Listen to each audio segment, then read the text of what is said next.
साधारण शहर नहीं है नवाबी नगरी, क्योंकि यहाँ के लोग आज भी महंगाई के जमाने में सोने की चाय पी रहे हैं, सोने की मिठाई खा रहे हैं और तो और हजारों पैसे खर्च करके सोने का दांत भी लगवा रहे हैं।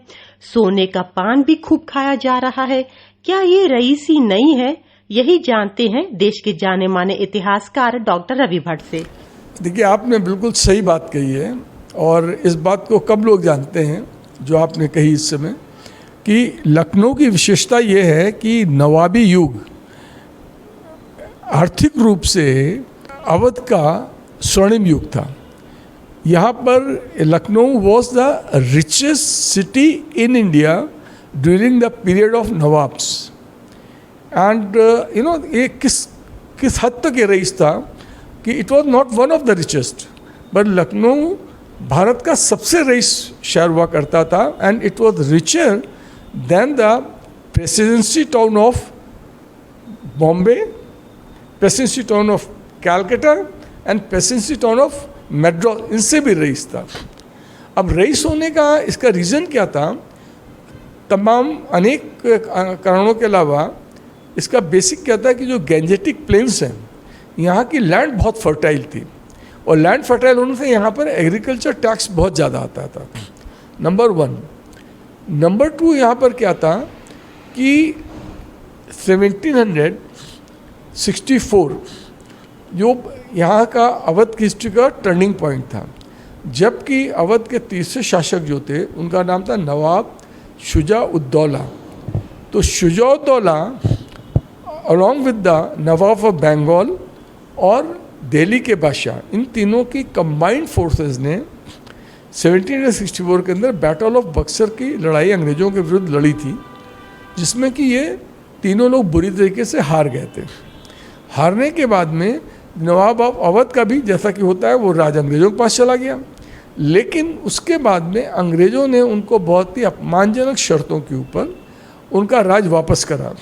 और उनमें से एक शर्त ये भी थी कि मतलब खाली दिखाने के लिए, कहने के लिए कि अवध की जो सुरक्षा है उसकी गारंटी ये देंगे अंग्रेज़ देंगे और उसके लिए वो एक यहाँ पर फ़ौज मेंटेन करेंगे और जिसका कि खर्चा पूरा का पूरा फ़ौज को मेंटेन करने का है वो अवध के नवाब देंगे।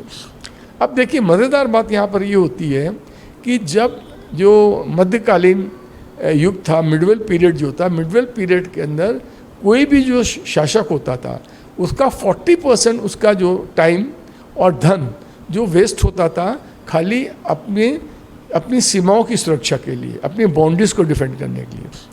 अब जब 40% काम तो यहाँ के नवाबों का ख़त्म हो गया, क्योंकि अंग्रेज़ों के उसकी जिम्मेदारी ले ली थी यहाँ की सीमाओं की रक्षा की, और पैसा यहाँ पर बहुत ज़्यादा था।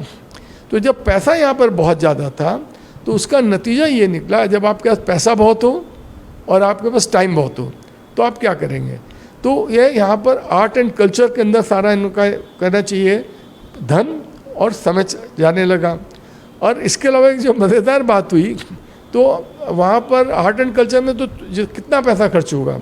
इसके अलावा यहाँ के जब आदमी के पास पैसा बहुत था तो इन्होंने क्या करा कि नंबर ऑफ नौकर बढ़ने लग गए इनके लिए।